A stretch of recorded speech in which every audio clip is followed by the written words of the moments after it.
অতৃপ্ত এই পৃথিবীতে যত আপনজন, অর্ধেক তার মিশে মায়া, বাকি অর্ধেক প্রয়োজন। লতা পাতার মতো থাকতে চেয়েছি, আগাছা ভেবে করলে ভুল। হৃদয় বিলিয়ে কাঁদতে শিখেছি, হতে পারেনি কারো প্রিয় ফুল। মন থেকে ভালোবাসলে চোখ থেকে জল পড়বেই, এটাই যে ভালোবাসার সূত্র।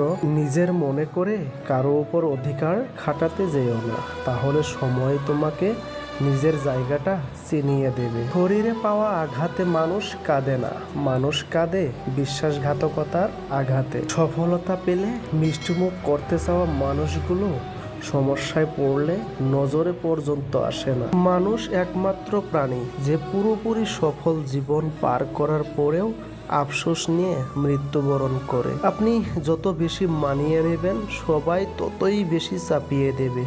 চাপে পড়ে সব কিছু মানতে মানতে এক সময় দেখবেন সবাই ঠিকঠাকই আছে, কিন্তু আপনি আর সেই আপনি নেই। আমি আমার এই ছোট্ট জীবনে আমাকে বোঝার চেয়ে আমাকে ভুল বোঝার মানুষগুলোকে বেশি পেয়েছি। কাগজের নৌকা দিয়ে যেমন নদী পার হওয়া যায় না, ঠিক তেমনি পরিশ্রম ছাড়া সফলতা পাওয়া যায় না। রাত গভীর হতে থাকলে ছোট ছোট চিন্তাগুলো মাথা অনেক ভারী করে দেয়। কেউ আমাকে ভুল বুঝে ছেড়ে চলে গেছে, আর কাউকে আমি বুঝাতে গিয়ে ব্যর্থ হয়ে ছেড়ে চলে এসেছি। আমার জায়গায় দাঁড়িয়ে আমার পরিস্থিতিটা কেউ কখনো বুঝতেই চায়নি। সবাই শুধু দূর থেকে আমাকে ভুল বুঝে ছেড়ে চলে গেছে। আমি যখন কারো সাথে রাগ করেছি, সে আমার রাগটাই দেখেছে। রাগের আড়ালে লুকিয়ে থাকা ভালোবাসাটা বুঝতে পারেনি। প্রচন্ড কষ্ট নিয়ে আমি যখন হেসেছি, সবাই তখন আমার হাসিটাই দেখেছে।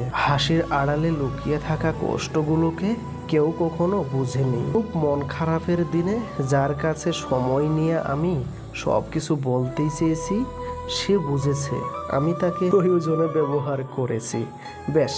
ব্যস্ততার অজুহাত দিয়ে সে তার মতো চলে গেছে। সবার দেওয়া আঘাত সইতে সইতে আমি যখন না পেরে অসহায়ের মতো নিভৃতে চোখের জল ফেলেছি, সেটা নিয়েও তারা উপহাস করেছে। আসলেই আমি একজন অভিনেতা, ভালো থাকার মিথ্যু অভিনেতা।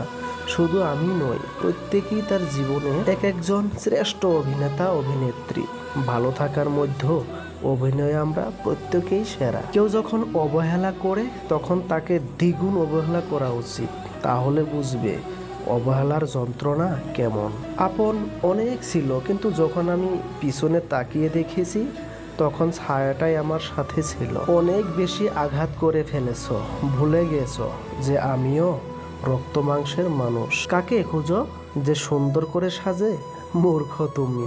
খোঁজ করো তাকে যে সুন্দর করে তোমাকে বুঝে। কাউকে ভালোবাসলে এতটাই ভালোবাসো যেন সে কষ্ট পেলেও প্রথমে তোমাকেই খুঁজে। যার কাছে তোমার গুরুত্ব নেই, তার জন্য সবটুকু অনুভূতি ঢেলে দিলেও সে তোমাকে অবহেলা করবেই। বদলে যাওয়া আচরণটা সবাই বুঝতে পারে, বদলে যাওয়া গল্পটা কেউ উপলব্ধি করতেই পারে না। কাউকে মারার জন্য বিষের প্রয়োজন হয় না, ছোট ছোট অবহেলাগুলোই যথেষ্ট। মোবাইল সার্ভিসিং সেন্টারের লোকটি বৃদ্ধের হাত থেকে ফোনটি নিয়ে ভালো করে দেখে বলল, আপনার ফোন তো ঠিকই আছে।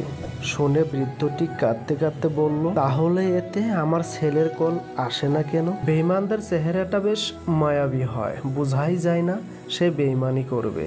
জীবনের খুব গুরুত্বপূর্ণ সময়ে কিছু মানুষকে আপন করতে গিয়ে আমরা দুঃখকে আপন করে নেই। ভিতরটা জ্বলে পুড়ে যাক, হাসিটা থাকুক মুখে, সবাই না হয় জানুক আছি আমি অনেক সুখে। বেঈমান কখনো অনুতপ্ত হয় না, স্বার্থপর কখনো কৃতজ্ঞতা স্বীকার করে না, আর সুবিধাবাদী কখনো কারো আপন হয় না। আমি ঘৃণা করি তাদেরকে যারা নিজের ভালোর জন্য অন্যর মুখের হাসিটা কেড়ে নেয়। নিজের কিছু পরিবর্তন খুব প্রয়োজন, তার মধ্যে অন্যতম হলো কথা কম বলা। যাকে আগলে রেখেও নিজের করে পাওয়া যায় না, তার জন্য কেঁদেও তাকে পাওয়া সম্ভব নয়। এক আকাশ সমান অনিশ্চয়তা তোমাকে পাওয়া না পাওয়ার, তবুও রোজ ভাবি তুমিই আমার।